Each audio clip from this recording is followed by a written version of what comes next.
Advertising has undergone a massive overhaul since the awakening of the pandemic. Omaha companies have had to adapt to overcome these difficulties. Good afternoon, I'm Hannah Hazer. And I'm Greg Stuskevich. Coming up, an incident in a parking garage on UNO's campus has ignited a response from faculty. See how they are creating a culture of care to connect with students and prevent more incidents from occurring. The Omaha News starts now.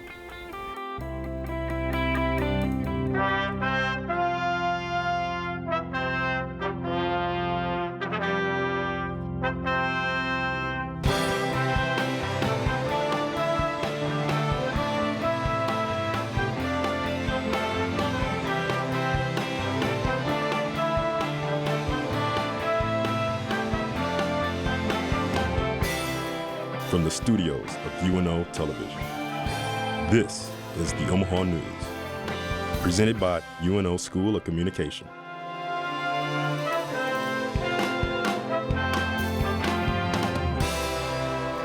The U.S. Center for Disease Control and Prevention's forecast predicts COVID-19 deaths and hospitalizations to decline over the next 4 weeks.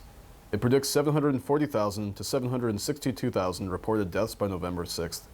It's the third consecutive week of a projected decrease in newly reported deaths. Another forecast predicts 500 to 10,000 new COVID-19 hospitalizations to be reported by November 5th, a fifth straight week of projected declines. In terms of cases, there is no predicted increase or decrease. Despite this, Nebraska's Lieutenant Governor Mike Foley tested positive for COVID-19, a spokesman announced yesterday. Foley has mild symptoms and is self-isolating as he recovers. All of Foley's appearances across the state this week have been canceled. He was first elected to the state legislature in 2000 and was elected lieutenant governor in 2014. He took office the following year. The United States announced today that they will reopen land borders for non-essential travel next month, ending a 19-month freeze. Starting in early November, fully vaccinated foreign nationals can enter the United States regardless of the reason for travel.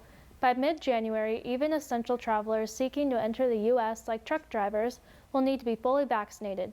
The Homeland Security Secretary Alejandro Mayorkas is pleased to be resuming travel in a safe manner and landed the economic benefits.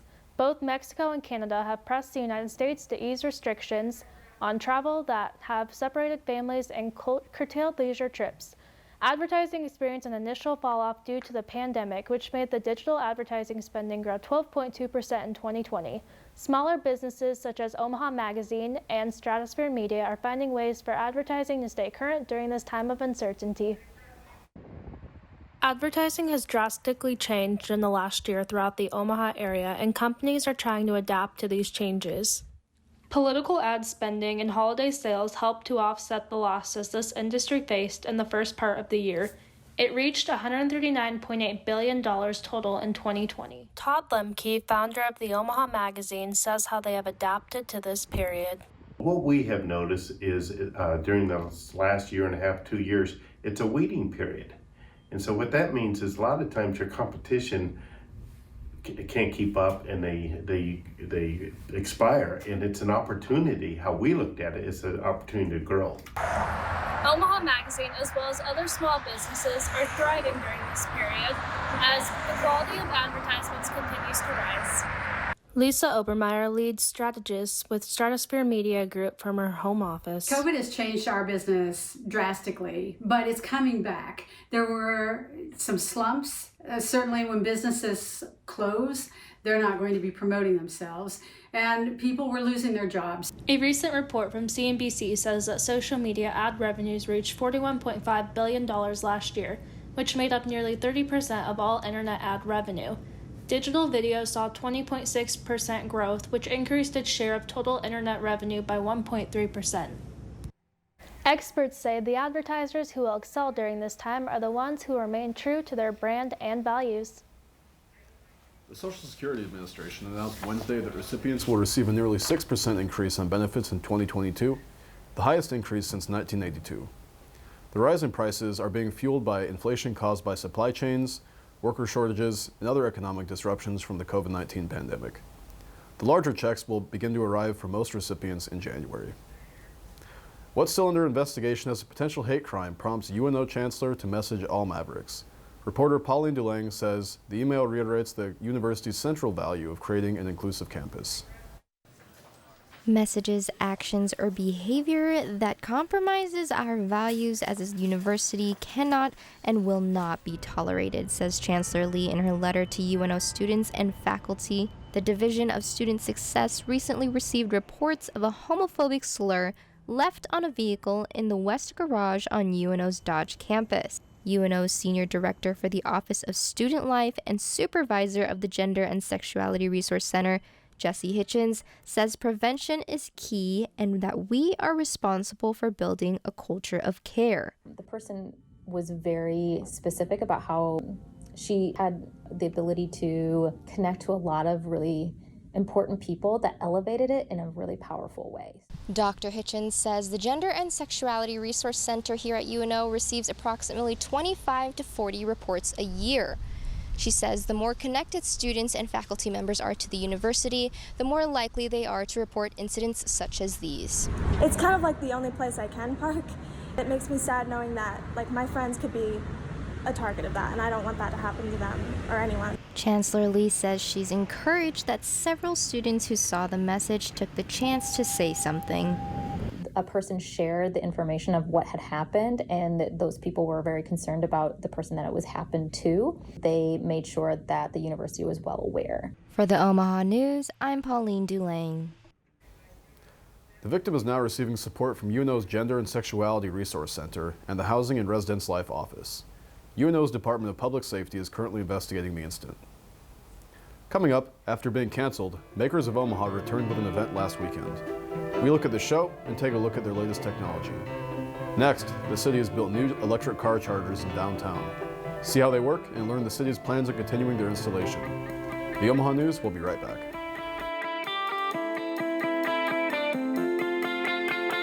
There's a unique educational experience right here in Omaha. With access to top-rated programs, in-demand degrees, and a worldwide community of graduates, UNO prepares students for life, wherever it may lead. From Omaha to Italy to Uganda to Japan, Mavericks are working in communities around the globe. So where will a degree from UNO take you? UNO, access to exceptional, access to the world. Learn more at unomaha.edu.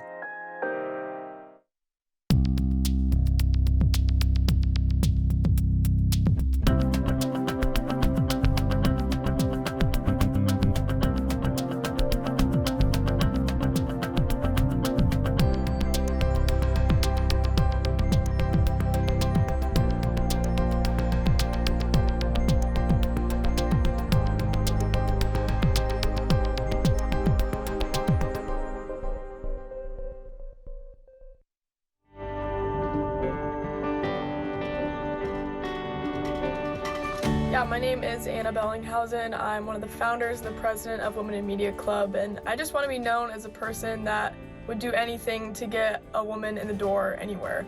I want to be known as someone that paved the way for young women before me and that honored and respected the women that came before.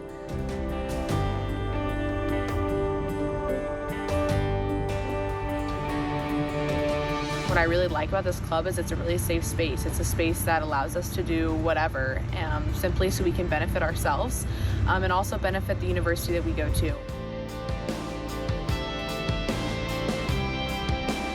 There needed to be a door to open for these women, just something that they can easily go to, and that's the Women in Media Club.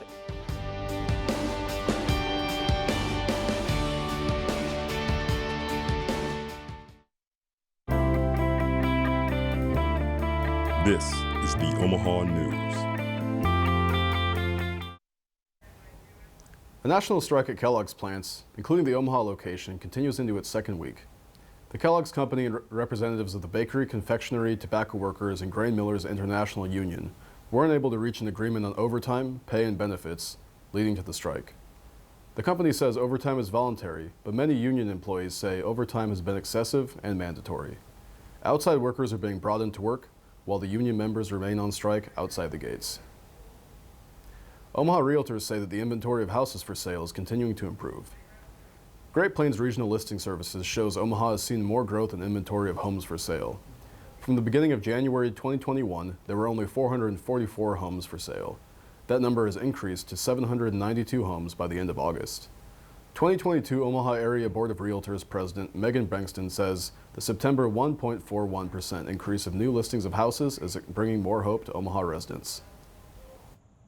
This is increasing hope for, housing inventory out there. I mean, and we constantly kind of keep seeing a little bit more inventory come on the market. Compared to last September's 9.5% decrease in houses for sale, there was an increase of 5.99% this year.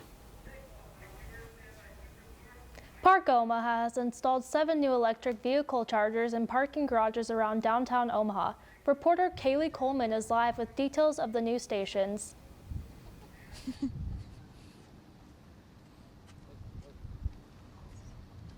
Is it on break?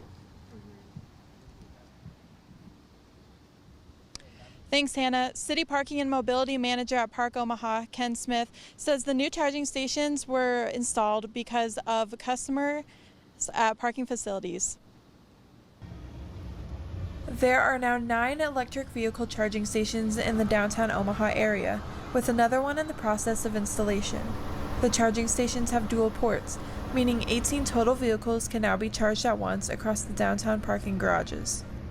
All of the chargers are level 2, or AC chargers, which uses a 240-volt electrical supply and can add about 25 miles of range per hour. Tesla Model Y owner Jesse Smith says that he has only used public charging stations a few times, for both long-distance driving and in emergencies. When he does use them, he prefers the level 3 chargers. You need those DC fast chargers, and those are still fairly rare. And so if I can find a DC fast charger, I will. Jesse says that a DC fast charger can charge his car in about 45 minutes. City Parking and Mobility Manager of Park Omaha, Ken Smith, talks about what is to come for more charging stations. We have a few new facilities that we're going to be building, and within those facilities we're looking at about 15 to 20% of the spaces that are in there being available for electric charging. EV charging stations in Omaha use the ChargePoint app, which monitors charging activity and allows users to pay.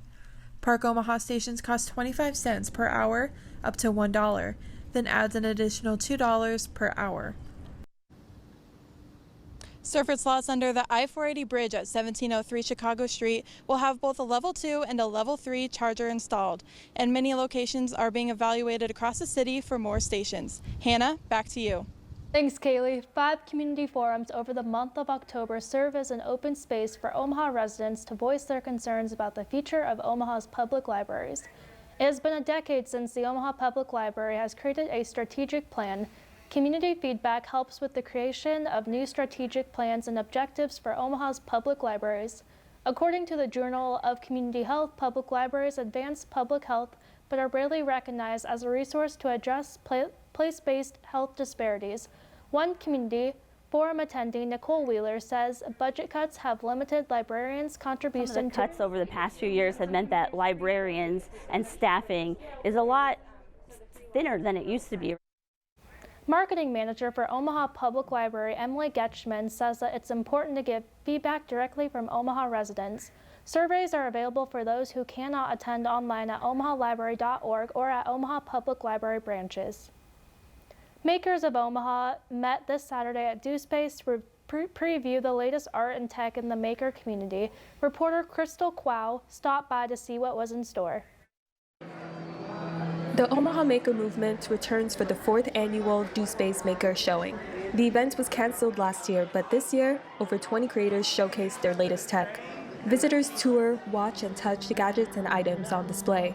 DoSpace Community Learning Manager Allison Barlett says, this event is to inform the community of local makers' creations and innovations. We absolutely want to highlight all of the businesses, organizations, individuals that are out there using technology every day to further their passions, their interests, and just give them a platform to kind of show off some of their work. Barlett says they're excited to be able to do events again while taking precautions during this pandemic. Regulars returned to participate this year, and a handful of them are new.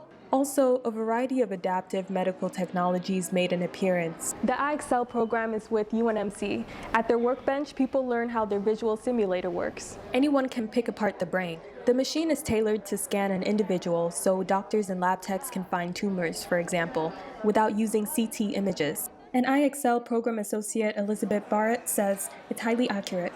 Engineer Rohan Fishadia, one of the creators of Brain Control, made a 3D printed interface headset to intangibly control electronics. We were working with prosthetic hands, but to control those prosthetic hands, you needed some range of movement. Fishadia said it's still early in development. For the Omaha News, I'm Crystal Kwao. If there's any makers wanting to show at the event, DoSpace will post an application 2 months before the next event. Their next maker event will be October 15th, 2022. Coming up, 2 high school softball players are committed to a Division I college. See how their play and character leaves a mark on and off the diamond. Next, the Omaha Junior Lancers look to repeat following national championship last season. We see how the players and coaches will use hard work and resiliency in their quest. The Omaha News will be right back. Radio isn't what your grandparents told you.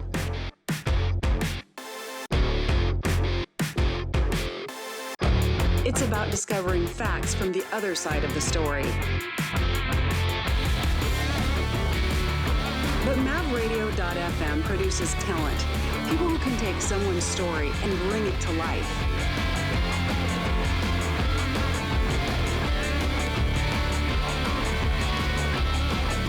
Wind, reel, and print. Create your next adventure and travel the world at Omaha's award-winning Henry Dorley Zoo.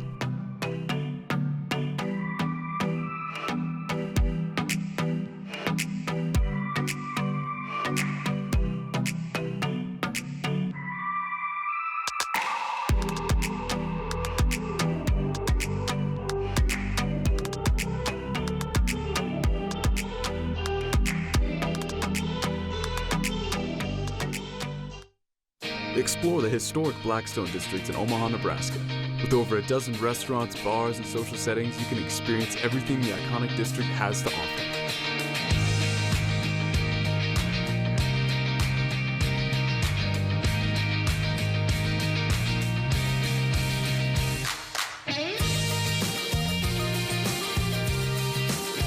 Eat, drink, socialize, and enjoy the day or night here in Blackstone.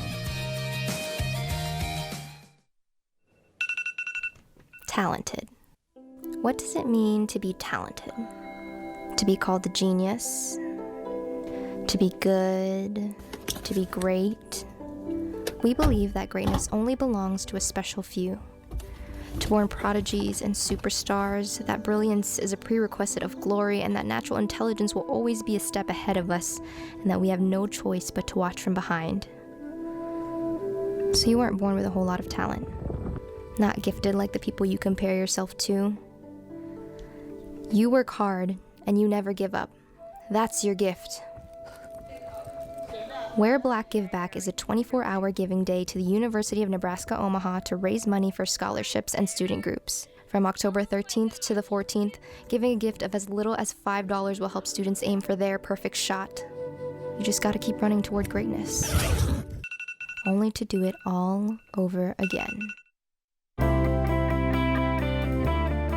This is the Omaha News. A select group of Omaha high school athletes have championship aspirations on their mind once again. We welcome in Jordan McAlpine in Studio 8. Thanks, Greg. After winning a USA Hockey National Championship last spring, the Omaha Junior Lancers are on the hunt for another title.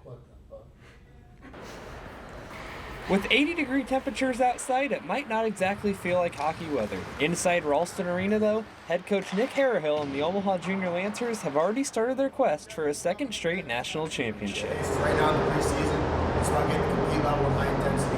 That's what our practice has been so far. Members of the Midwest High School Hockey League, the Junior Lancers finished last season with a 29-9-1 record and qualified for a spot in the Division II High School National Championship. The tournament was hosted in Omaha and the hometown team finished on top. Harrahill's team secured the program's first national championship right on this same sheet of ice last spring. For Timmy Johnson and the other 11 returning members, they're working towards making it the second this season. It means a lot. It was really special to be winning it at home this year. But back-to-back seasons would be great. Especially being a senior, I'd love to do it again. A common theme with last year's group was resiliency. Omaha rallied from a 3-0 deficit to win that championship game in overtime, but it goes beyond just that game. They were injury-plagued and also faced COVID issues throughout the season. It's a lot of hard work that went into it. Our kids definitely earned it. Resilient group. I don't think by any means they were the most talented team that we've had here in the last 10 years. They were definitely one of the teams that, effort was there, game in and game out. A big part of that group is back this season, and Harry Hill said he expects that same effort. The Junior Lancers home opener is October 29th against the Lincoln Junior Stars. Harry Hill says there's a lot of potential with this group again this season, and he hopes to see the community come out and support them. Greg, back to you. Thanks, Jordan. Oakland Raiders head coach John Gruden resigned as head coach Monday after emails containing homophobic and misogynistic remarks were leaked. The former Monday Night Football commentator says he resigned because he did not want to be a distraction for the organization moving forward. He also said he never meant to hurt anyone. NFL officials found that Gruden casually and frequently sent these slurs to denigrate people and mock the league's monumental changes.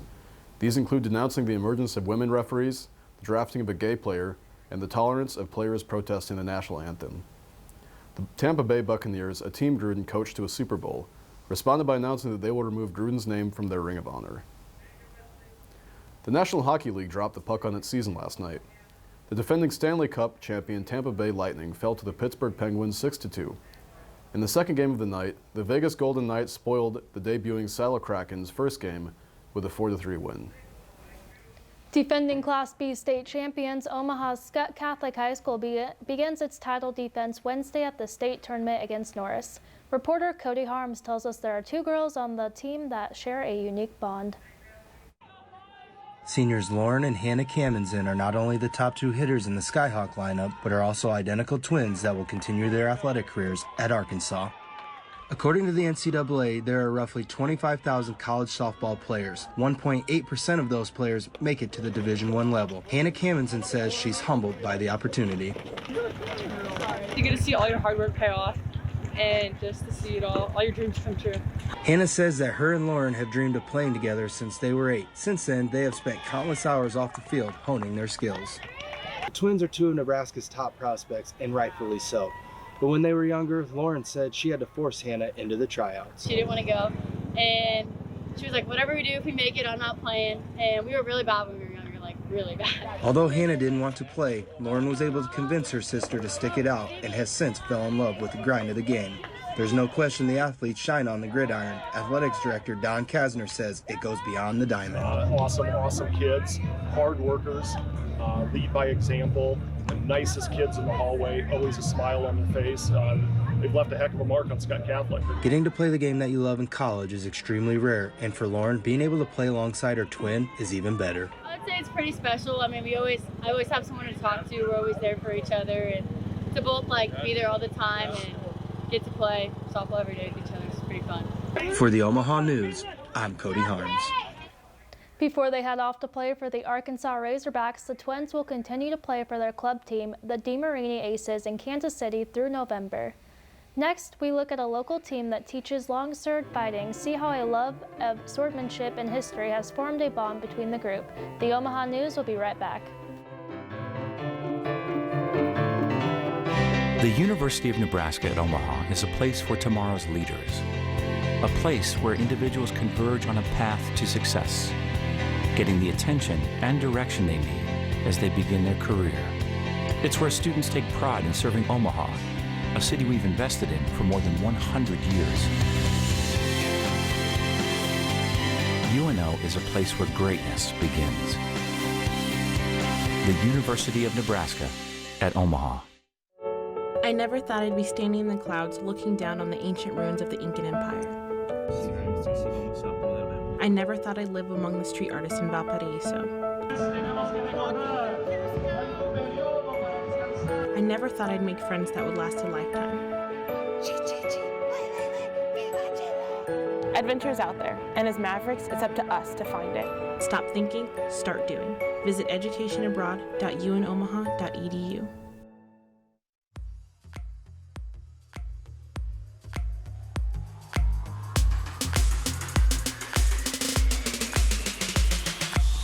For years, the Old Market has been a popular attraction. With its vintage atmosphere and rich history, it's a great way to spend an evening. It has niche restaurants where you can grab dinner, and unique stores you can shop at, making it an exciting place to explore. So come on down and check out the Old Market, located between 10th and 13th Streets and Farnham and Jackson Streets.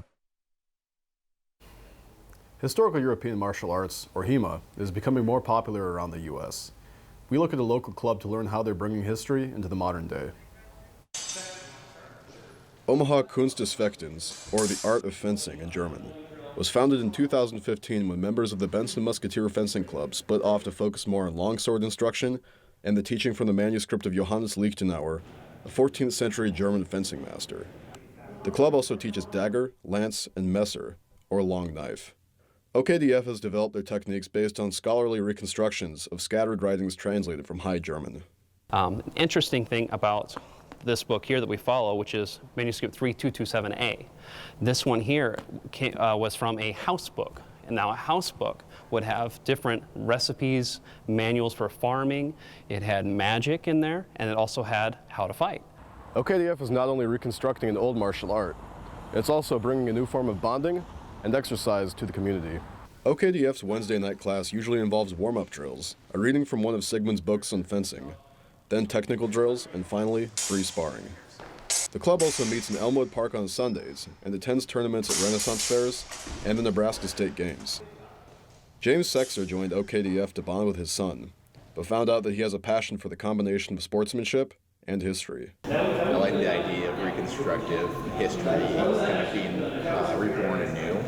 So that's really fun.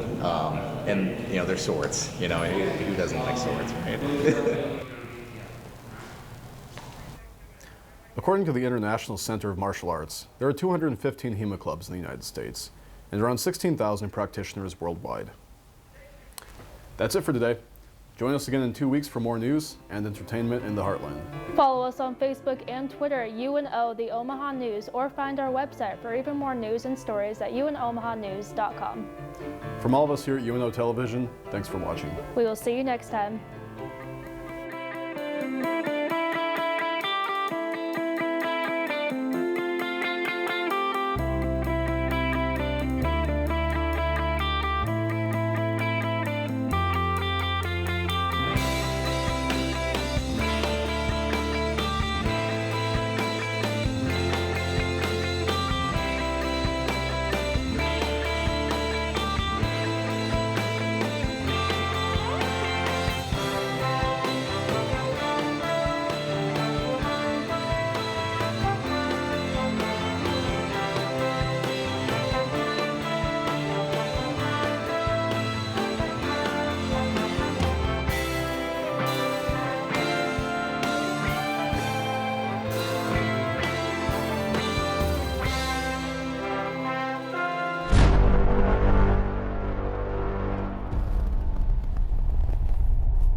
Lyle, calm down.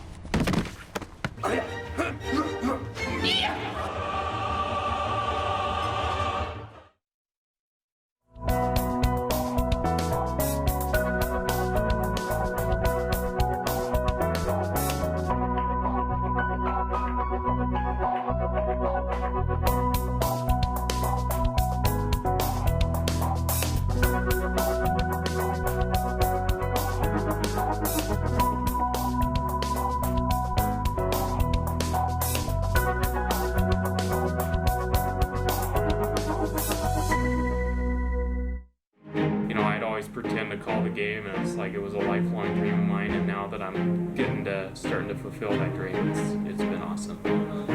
With the UNO School of Communication, your dream begins today. Unbelievable experience, extremely grateful that I get to do it. And it is so exciting to see what they can do and what they want to do. What can you say about your Maverick team? The deadline is now.